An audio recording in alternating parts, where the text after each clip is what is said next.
Hey y'all, welcome back to Summertime Tarot. Summer here with another video. Today we're going to be doing something a little bit different. We're going to be talking about the Little Mermaid, okay?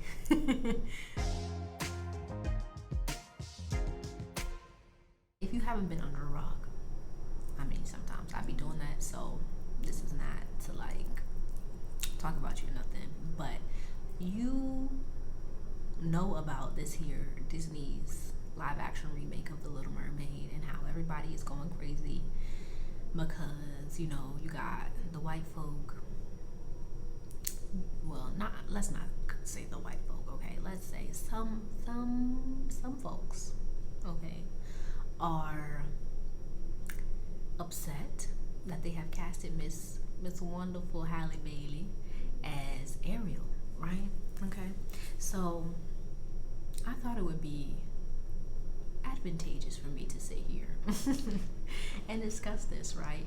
And not just, you know, on a surface level, but here, you know, at Summertime Tarot, the focus is on spiritual growth and healing. And so I thought it would be a great opportunity for us to really talk about stories and storytelling and how stories affect us and the importance within our society of stories, right? I think it's very important that we remember that no matter what culture, no matter what background, stories have always held a very important role within our societies, within our cultures, especially in the Black community, right? The Black community and other communities of color, where stories were how we passed along our legacies, how we passed along our religious beliefs and practices. So stories are really important. And so I felt that with this whole remake of Little Mermaid, something was being kind of missed. A point was being missed here within our society about why this is such a big deal and the power that really lies within this opportunity that Disney has or had, right? So let's just go ahead and talk about it. Let's talk about it, okay? So what's the big deal, right? So for some folks, like I said earlier, people are upset that Ariel is going to be Black. Now, I don't know why some folks are actually surprised that there are people that are angry about this. Come on. It's 2022, yes, but we all know. Come on, look at who our last president was. Come, child, y'all acting like we don't know when we know that we got issues here. Okay. Sad to say it, right? Sad to say it, but that's the truth. What's the bigger issue? The bigger issue is that racism isn't dead, right? We got all this talk about, how we're beyond racism or whatever the current way of stating that is, when we all know, us Black folk know, racism ain't dead. It just didn't change faces. It didn't change how it presents itself. But my thing is, right, and this is something that I find really irks me. It really irks me about our society, about the powers that be, right? Disney, all of these companies that have so much power within their hands to really direct and to make change for the greater good, right?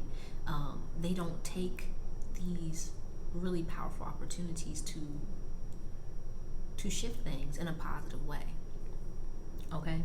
But before we get into that, let's talk about The Little Mermaid, right? So if you don't know, The Little Mermaid is actually based on a fairy tale written by Hans Christian Andersen, who is a Dutch writer that is mostly known for his fairy tales. So like the big one, Little Mermaid, but also The Snow Queen, which was Disney took and made Frozen, right? Frozen is loosely based off of Andersen's The Snow Queen.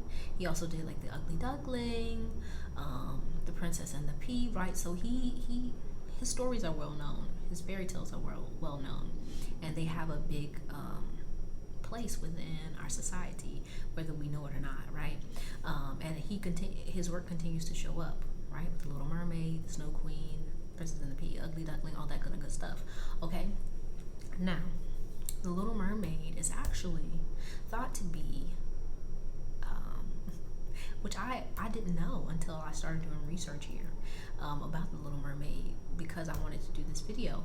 The Little Mermaid was actually thought to be Hans Christian Andersen's unrequited love story, right? Based on letters that he's written, or he wrote during his lifetime, right? People speculate or believe, they see, right? It's kind of made clear in these love letters that he was actually queer, right? Queer, homosexual, bisexual, whatever you want to call it. He was a queer individual, and he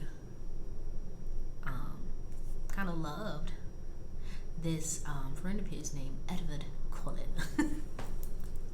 I don't know why I said it like that, but I really wanted to do that.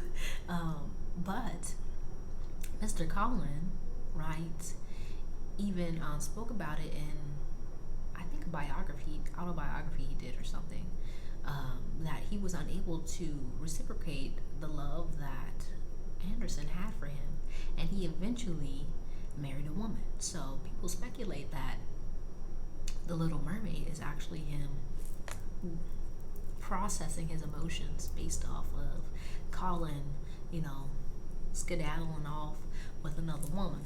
Okay, that's the ringer, right? This is the kicker. This is why it's important, because Disney's Little Mermaid kind of altered and changed some things that are in Andersen's fairy tale. We don't get the whole gist of the story, right? I feel like the power of the story lies not in Ariel's or the Little Mermaid's love story with Eric or the prince, okay?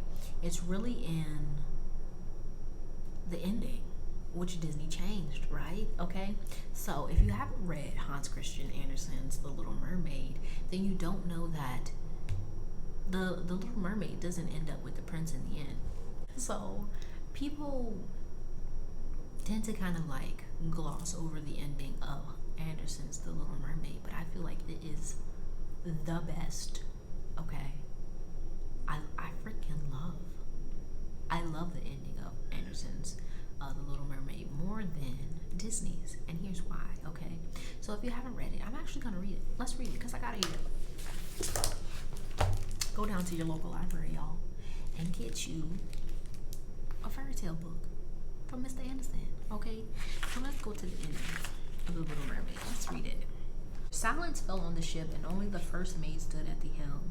The Little Mermaid leaned on the railing and looked toward the east, watching for the rosy dawn that she knew would kill her. Then she saw her sisters rise from the sea. They were as pale as she, but their long, beautiful hair floated no more in the wind. It had been cut off. "We have given it to the sea witch," they said, "to win her help so you won't have to die tonight.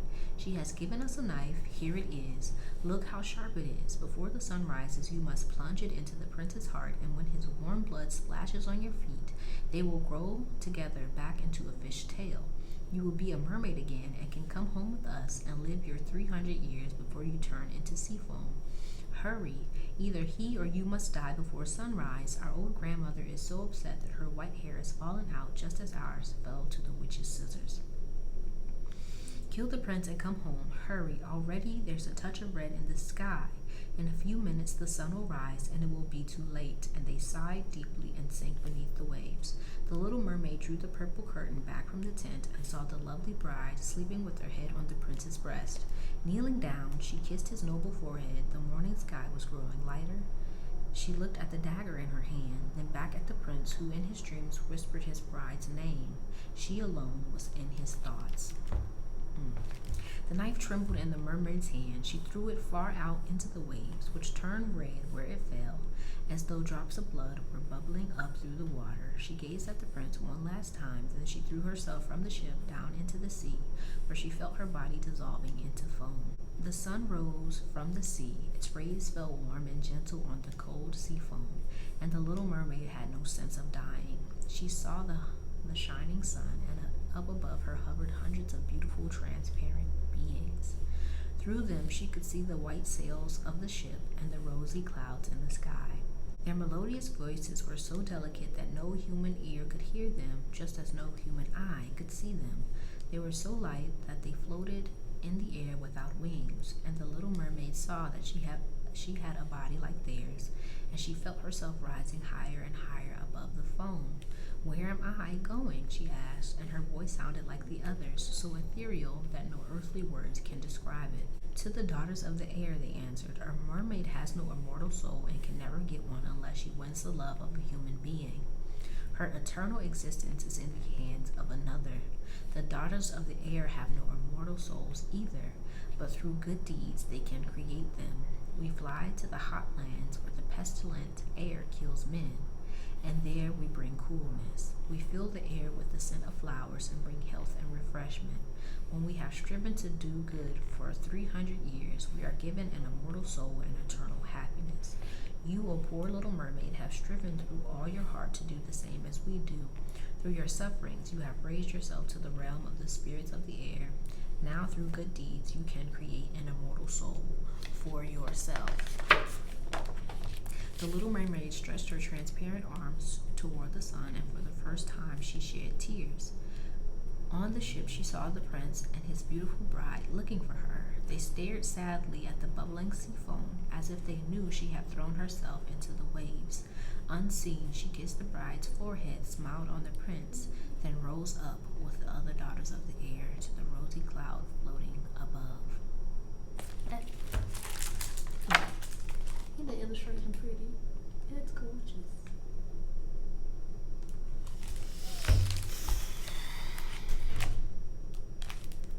This is why. This is why I love Hans Christian Andersen's The Little Mermaid's Ending. Because, right, it goes beyond just the love between a man and a woman. Right, and unfortunately, this is all that Disney seems to put out, right? I'm not gonna rag on Disney in this video. I'm not gonna do it. Because if you know me, you know I'm not a Disney fan. But right, I feel like I'm just go a little bit further into that, right? Because I feel like we put so much emphasis or so much power into Disney's hands, right? To teach our children about love and about romance, and in reality, right, it's the way that Disney presents love and relationships and romance is so very much lackluster. It's so 1950s, man. Like, it's so behind, even as it tries to, even as Disney tries to get with the times or to do whatever they be trying to do. Like, they're so behind, and they're so old-fashioned, and they're so like even with this The Little Mermaid, like the remake, this live action remake, they had so much power they had so much opportunity to make this into something like so big, so powerful, so wonderful, not only for black people, but for America in general. And I feel like they have that opportunity with all of their movies, right? I'm not saying that Disney doesn't do some good things, right? We got Coco, we got Moana, we got Black Panther, all that kind of stuff, right? Good, wonderful. But it's not enough. And the fact that people are over here upset about or fighting about Ariel being black, when, come on now, they don't even have a black prince, they don't even have a black king, they don't have a black queen, right? They have all of this opportunity to do those things, to say something big about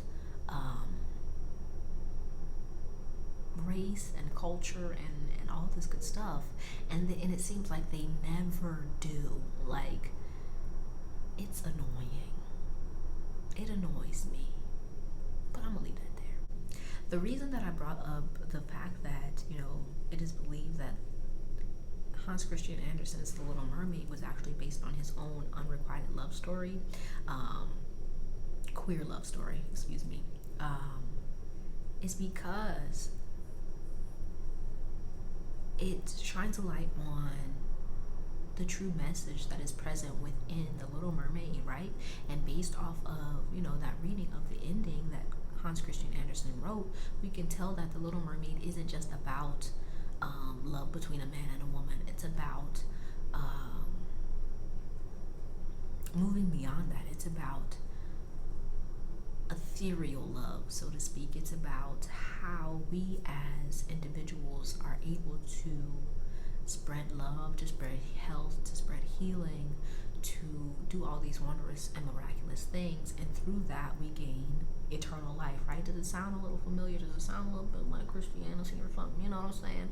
And I feel like that's the true message. That's the true power of the story of the Little Mermaid, and that's why I'm so upset with Disney, so to speak, that they didn't take this opportunity to say something big, to really make a shift, to make a change within our culture. But at the same time, right? Who am I to get upset by that, right? They focused on themselves. Disney is just a business. I tell this to everybody, right? These corporations, the powers that be are really, let's be honest, for the most part, they're out for themselves. They're focused on themselves. They're focused on their own revenue. They're focused on making things happen for them. And when we place so much power in their hands, we lose sight of what's really important here. And I feel like with the Little Mermaid coming up and showing up, it really reiterates the fact that we, as Black people, as people of color, need to really learn about who we are, to focus on learning about our culture, right? Because the conversation that this started, right, which I'm happy it did, was the fact that, you know, Black folk, we do have so much rich history and culture surrounding spirituality, be it about Mami Wata, Oshun, Yemaya, all of these water spirits and deities and gods and goddesses that a lot of Black people don't really know about. And it took this Little Mermaid live action remake for a lot of people to find out about this, and it's disappointing that we don't know ourselves. But I feel like the bigger issue here is that we expect white folks, Disney, to care about our history when we don't even care about our history enough to do the research, to learn, to teach our children about who we are, about where we come from, and how can we truly invest in our future. How can we truly invest in ourselves if we're not even taking the time and the opportunity that we have presently to learn about ourselves, to learn about where we come from. We're putting off all that work onto other people. Like, oh, you need to make a Black princess, but we don't even know the names of the Black kings and queens, African kings and queens that existed. And sure, yes, this should be important. This should be in our schools, but it starts with us as well. It starts in the home. It starts in here. You feel what I'm saying? You gotta do your work too. And I feel like that's really why I made this video.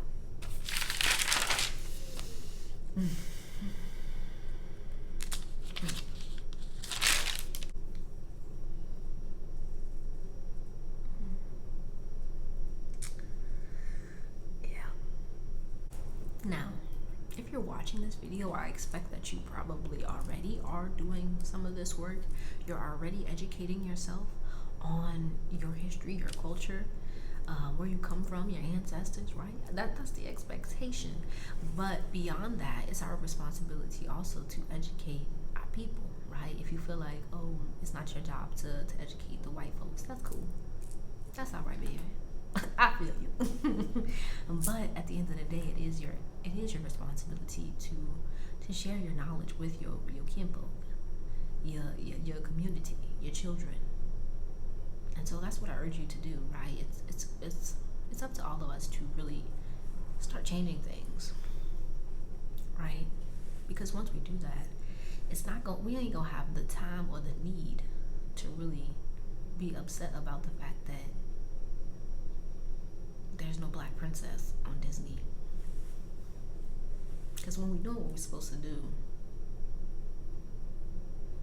and we're really out here doing the things that God wants us to do, that the divine has called us to do, Disney ain't gonna matter. That's just my feeling. That's my belief, for real. Because there's so much talent. There's so many gifts within each and every community, each and every culture, each and every background.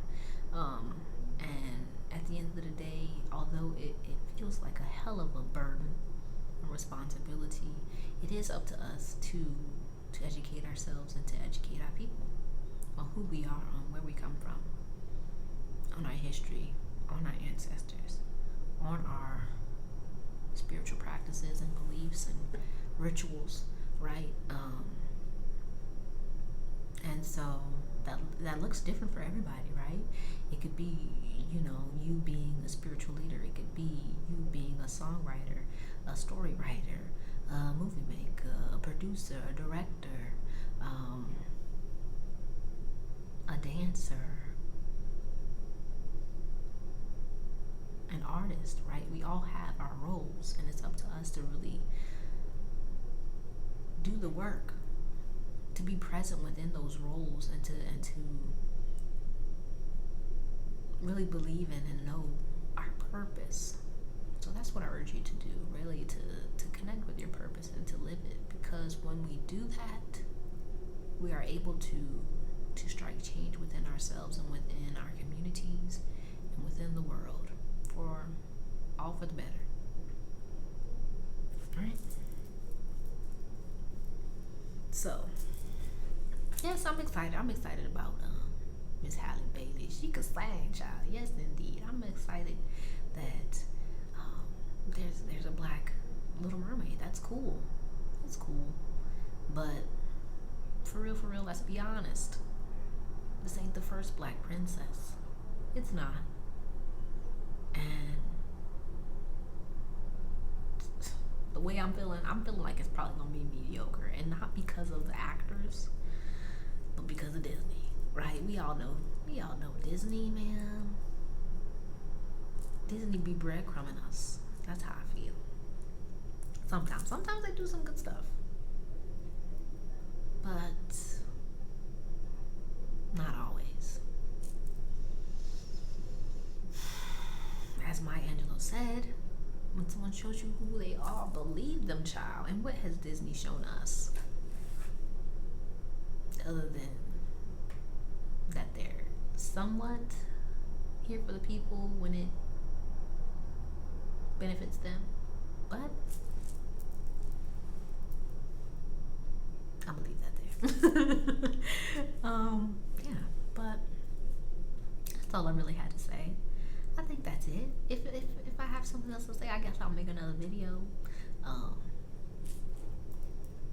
Yeah, but what do y'all think about this video? Let me know if you made it this far, right? Let me know what you think about having these discussions about films and about stories and about their place within our spiritual practices, our spiritual life, our spiritual journeys, right? Because listen.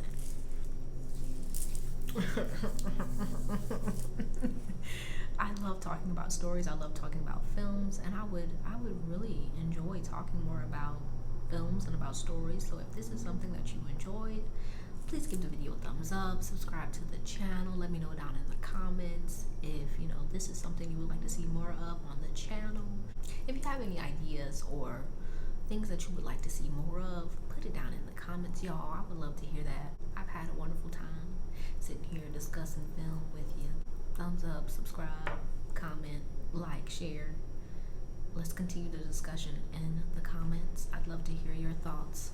But yeah, I truly appreciate you and hope to see you soon. Peace out.